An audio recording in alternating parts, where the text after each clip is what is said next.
is Paul Hellyer, and I am a former Minister of National Defence for Canada.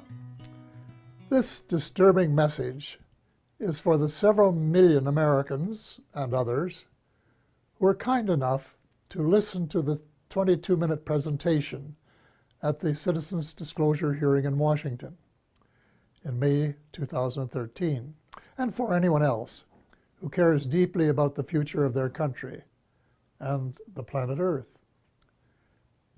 The U.S. is in grave danger. Strangely, the peril is not from foreign enemies, but from enemies within. So I beg you to listen to a summary of the major problems, followed by some suggestions as to how the U.S. might be recaptured by loyal Americans, to the enormous relief of friends who have been watching helplessly from the sidelines. The stakes couldn't be higher.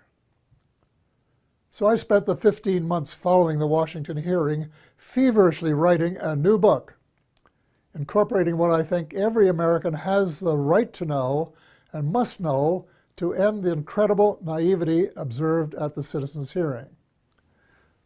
The name of the book is The Money Mafia, A World in Crisis.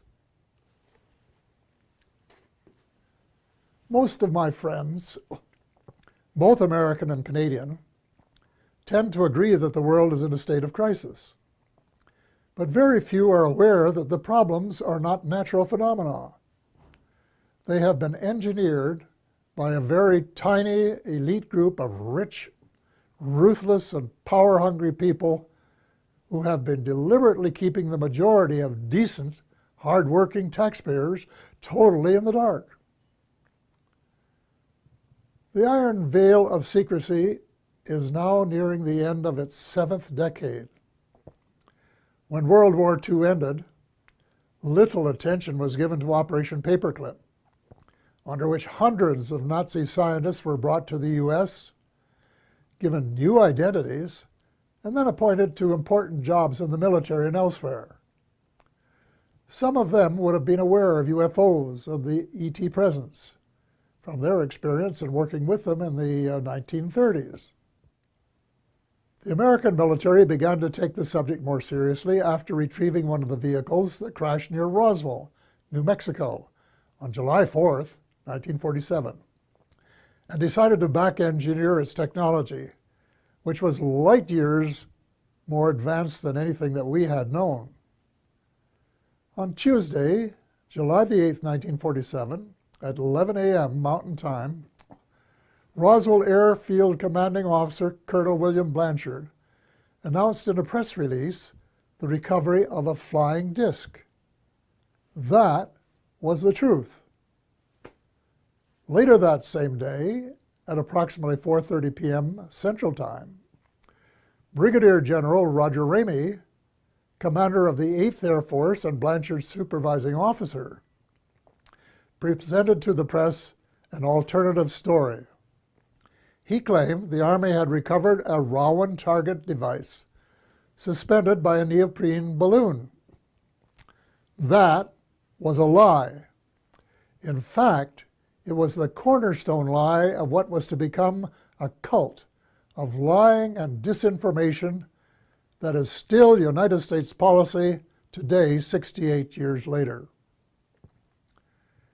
In my brief address to the Citizens Disclosure hearing, I said that the United States and much of the Western world is ultimately controlled by an unelected, unaccountable cabal. Its apex is the banking and financial cartel, followed by the oil cartel, the CEOs of the largest and most powerful transnational corporations, major intelligence agencies, including the CIA, the FBI, and the NSA, and a major slice of the U.S. military. Their collective power and influence is incalculable, and it is their plan for the U.S. and the rest of us that is so alarming. Their plan is an empire greater in size and power than any empire before it, They call this the New World Order, which, ironically, is the same name Hitler used for the smaller empire he imagined. One sure thing, the New World Order will end all pretense of government of, by, and for the people. It will be a dictatorship of, by, and for a small minority of the rich and privileged elite. Much of its power lies in the privately owned banking system. Why monarchs and politicians allowed a private cartel to become the monopoly supplier of new money, we will never know. But this power is almost absolute and can determine the fate of nations and their people. A system where nearly all money is created as debt, and debt that has to be repaid with interest, but where no one creates any money with which to pay the interest, is a dead end that leaves debtors with no alternative but to borrow the money to pay the interest and go deeper and deeper into debt. It's so wildly absurd that a grade 10 student would only need a few minutes to recognize it as one giant Ponzi scheme. Banks can invest $5 million and leverage it to create $100 million in loans that have to be repaid with interest. In effect, they skim 95% off the top of every loan. That is the reason I call them the money mafia. Monetary reform is the most urgent of all essential reforms, and my book contains a specific formula that the brave Occupy Wall Street protesters could have used to advantage when asked, "But what do you suggest?" What they lacked was the answer to that question.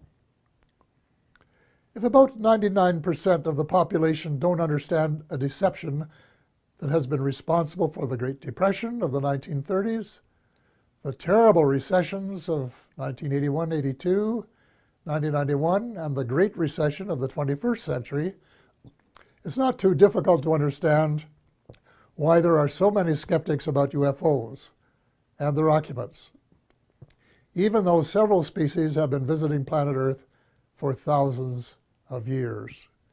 The crashes near Roswell, New Mexico, that I referred to earlier, were, in a sense, watershed events. In Canada, Wilbert Smith, a senior officer in our Federal Department of Transport, of which I later became minister, wrote a top-secret memorandum to his boss based on information he had received during a visit to our embassy in Washington. The memo, dated November 21st, 1950, read in part as follows. A. The matter is the most highly classified subject in the United States, reading higher even than the H-bomb. B. Flying saucers exist. C. Their modus operandi is unknown, but concentrated effort is being made by a small group headed by Dr. Vannevar Bush. D. The entire matter is considered by the United States authorities to be of tremendous significance. A control group of 12 senior civilian scientists and military officers was established by President Truman. They were known as the Majestic 12, or MJ-12, which issued a memorandum that included how to respond to UFO sightings by saying that they were natural phenomena, such as plasma or swamp gas, or that the observer might have been imbibing too much Jack Daniels bourbon. Nothing could be further from the truth. Under the Eisenhower administration, much of the physical engineering was transferred to underground facilities in Nevada and Arizona. Meanwhile, much of the control was transferred to civilian agencies in order to create plausible deniability as to its existence. When President Eisenhower wanted to take a look at the restricted areas, he was denied access. It was only when he threatened to send in the First Army that it was agreed that he could send 3 confidants to look at the secret areas 51 and S4. They reported that the Roswell vehicle was indeed being back-engineered by United States forces. President Eisenhower was so distressed by the situation that he included in his farewell address to the nation that his fellow Americans should beware of the military-industrial complex, which, according to one witness, was his way of saying that the ET file had fallen into the wrong hands. Indeed it had.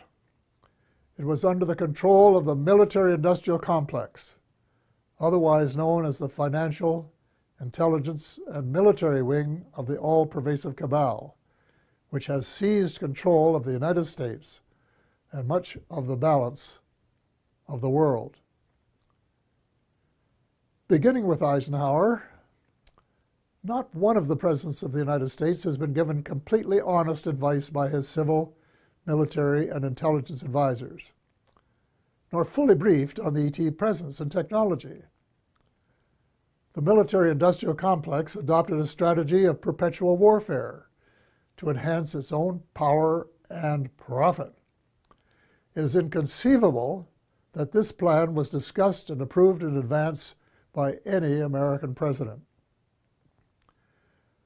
Wernher von Braun, the German rocket scientist who came to the U.S. at the end of World War II, told my friend Dr. Carol Rosen, who worked with him, that they, the military-industrial complex, in order to maintain perpetual war, had to have an enemy. First, it will be the communists, he said. Then it will be the terrorists. And finally, it will be the ETs. So far, the plan has been unfolding exactly as forecast. The cabal, sometimes referred to as the shadow government, has been in control. When Sarah McClendon, veteran White House reporter, asked President Bill Clinton why he didn't do something about UFO disclosure, Clinton replied, and I quote, "Sarah, there's a government inside the government, and I don't control it." End of quote. Imagine the President of the United States and Commander-in-Chief of the Armed Forces isn't cleared to know what his troops are doing. Well, with the end of the Cold War, the Pentagon wrote a new defense plan, popularly known as a project for the new American century. It was very far-reaching and involved conquest of much of the world by financial or military means, whichever was easiest. The document, which very few people were aware of, admitted that it was so far-reaching that it might be too much for Americans to swallow in the absence of some catastrophic and catalyzing event like a new Pearl Harbor. Well, Lady Luck appeared to be on their side in the form of September the 11th, 2001. Amateur foreign pilots trained in the U.S. allegedly hijacked planes and flew them into the sides of the World Trade Towers 1 and 2, and then into the Pentagon. Later in the day, the buildings collapsed. President Bush declared war on the terrorists and invoked the provisions in the North Atlantic Treaty, under which an attack on any one country is considered to be an attack on all. The reaction was unprecedented since the outbreak of World War II and the later attack on Pearl Harbor. The English-speaking world, in particular, was incensed, and a high percentage of Americans were prepared to nuke the perpetrators. Defense Secretary Donald Rumsfeld soon announced that, quote, "that means war against Iraq," end of quote, even though there was absolutely no evidence of Iraqi complicity, none whatsoever. Although most Muslims had been sympathetic to the U.S. in the immediate aftermath of 9/11, as soon as the bombs started dropping on Baghdad, moderate Muslims by the thousand were so outraged and overcome by hate that they opted for a terrorist response. From that day on, it would be difficult to find a terrorist who did not have "Made in the USA" etched on his or her soul. Now, more than a decade later, the situation becomes even darker as the truth about 9/11 begins to emerge from the burial ground of a controlled press. We find that high officials in the George W. Bush administration knew of the attack weeks in advance and made no effort to prevent it. On the contrary, the evidence points to complicity when we find that not just 2, nor 3 buildings collapsed, nor 4, nor 5, nor 6, but 7. Some, if not all, had been rigged for controlled demolition. But that isn't all. A new weapon of mass destruction was used that reduced the concrete and steel to dust before it reached the ground. If you have any doubts about this, get a copy of Dr. Judy Wood's book entitled "Where Did the Towers Go?" 500 pages of meticulous evidence.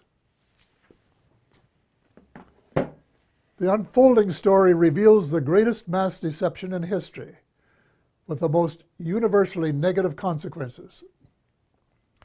Far more important than the long lineups for security checks at airports. We have been stripped of our civil rights one by one, including, I regret to say, habeas corpus, reversing 800 years of progress. Country was set against country, religion against religion. Words like peace and negotiated settlement, which had been possibilities before 9/11, were lost in the jungle of lies. The cabal, also known as the military-industrial complex, was not interested in a just settlement. It wanted perpetual war, and that was what its heinous deception achieved. It also robbed the once great United States of America of its last vestige of moral leadership. Worse, by invoking NATO, it transformed a defense alliance into a US-led task force.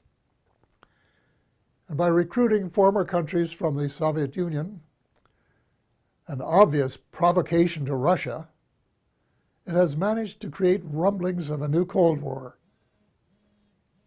The danger lies in the fact that the New World Order is not limited to old boundaries and concepts of empire, and we seem hell-bent toward a third world war. Horrible beyond human imagination. It must not be allowed to happen. Almost every president since Eisenhower has been under the control of the cabal, and President Obama, regrettably, has been no exception. Before he was sworn in as a new president, I saw a picture of his economic advisors, and I said, uh-oh, the same old gang who permitted the Bush recession. Nothing will change. Then when the president persuaded innocent allies to join in a second unwinnable war in Iraq, and a senior U.S. military commander confirmed that it would take several years to win, it was obvious that President Obama was playing the military-industrial alliance game, and that it would be the only winner. Extreme Islam is an ideology, and it can't be killed by smart bombs. Most ISIS recruits begin as young idealists who are repelled by the way the world is being run and are looking for a better way. any effective strategy must be to win their hearts and minds, and not just to kill them and make them martyrs to a cause.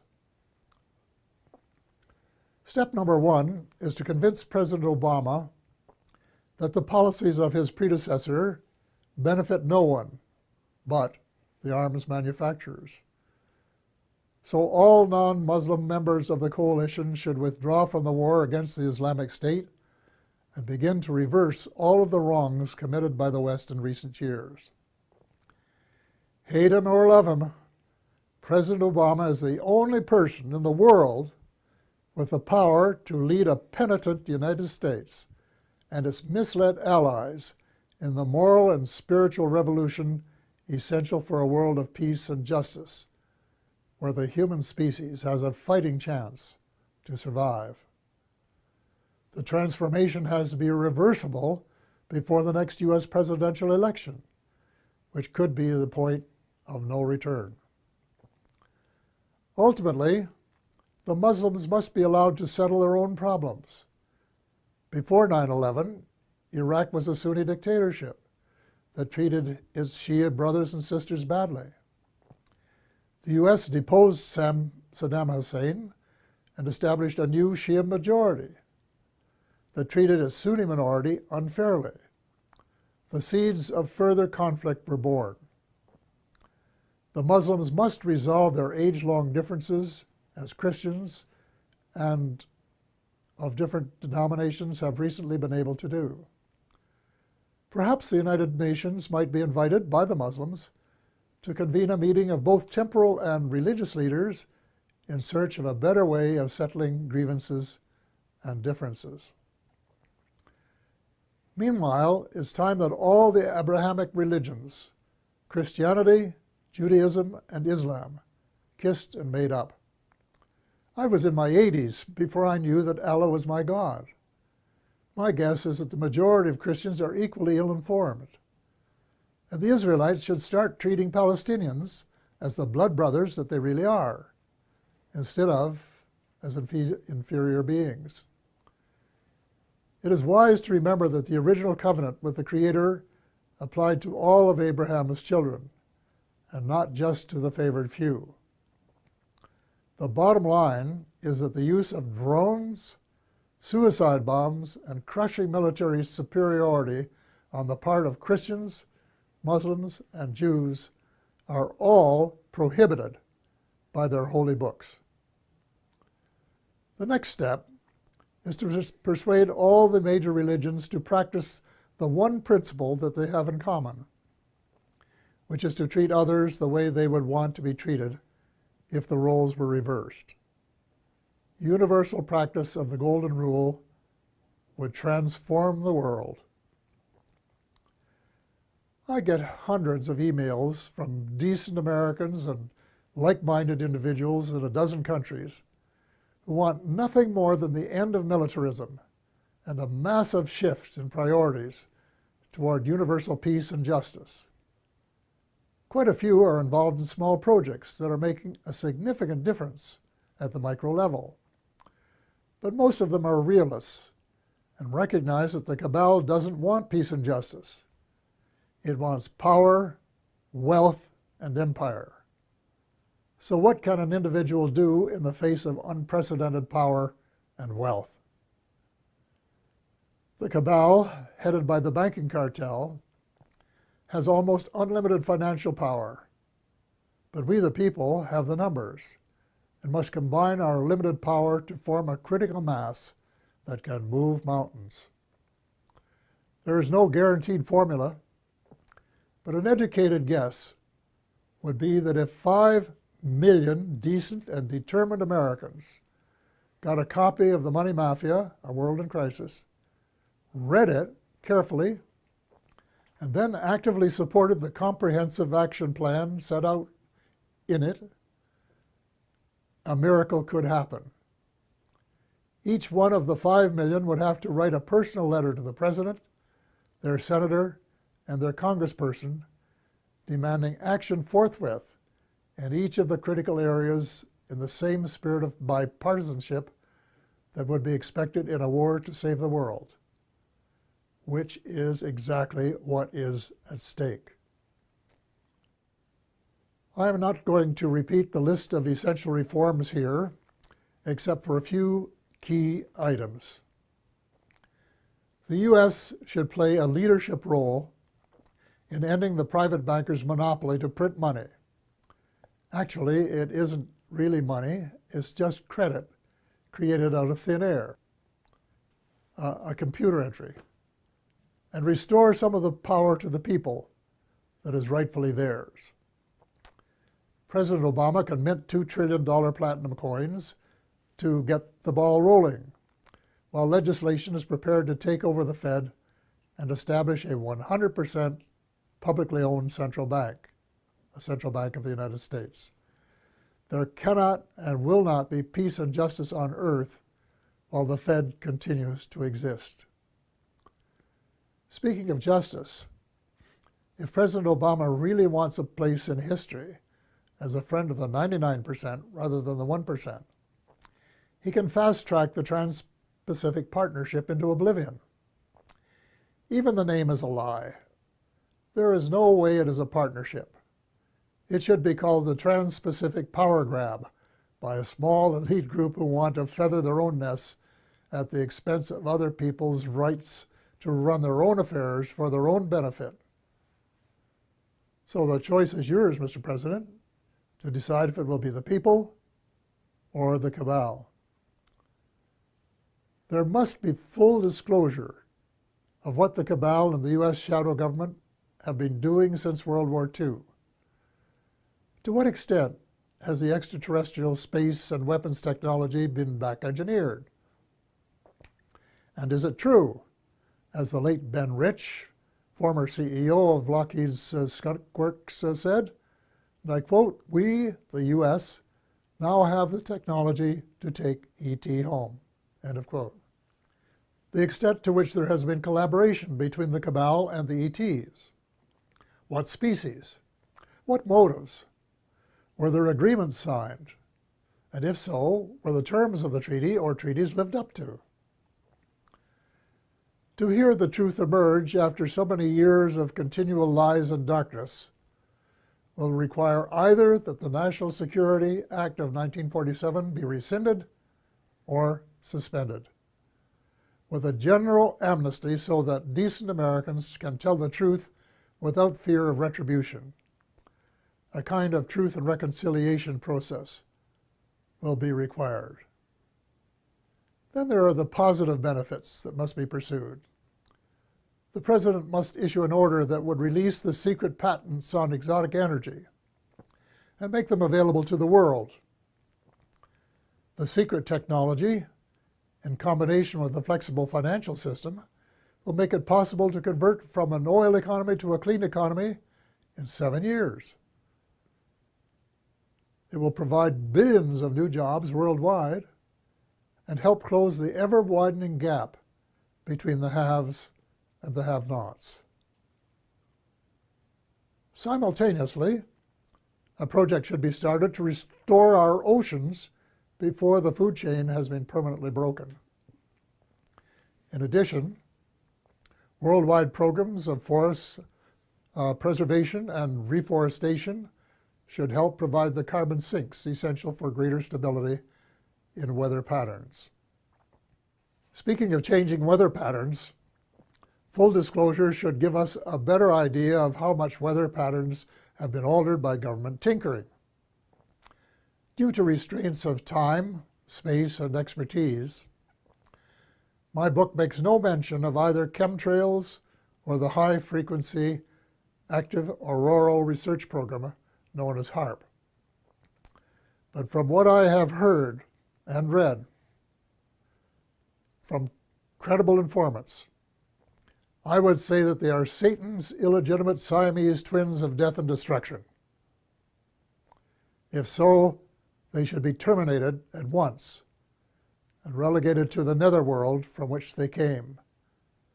And before the people of the world become aware and launch a $10 or $20 trillion class action suit against the United States Air Force, its contractors, associates, and suppliers. A visit to the battlefields of World Wars I and II in November of last year affected me profoundly. The slogans were everywhere. Never again. We had seen the horror of man's inhumanity to man, which was sordid beyond belief. Yet as I reflected on the real world of today, I thought that the millions who gave their lives had died in vain. Even before the Second World War was over, a group of greedy, self-centered men were plotting the next round, and they have been working assiduously at their plan. The same symptoms of mass unemployment, poverty, and seeking military advantage have been replicated. But the next time, we would start off with weapons of mass destruction just in their infancy then. The next time, it is not just supremacy that is at stake, although there are some who think so. It is the survival of the human species that is at stake. God will not be mocked. We have been given the choice of making our planet uninhabitable, as we have been told some other species have done, or we can move in the opposite direction of peace, love, justice, and cooperation for the betterment of all, rich and poor alike. We have been given a few months, not years, to change course before it is too late. The choice is ours. We are the ones who are destined to write our own history.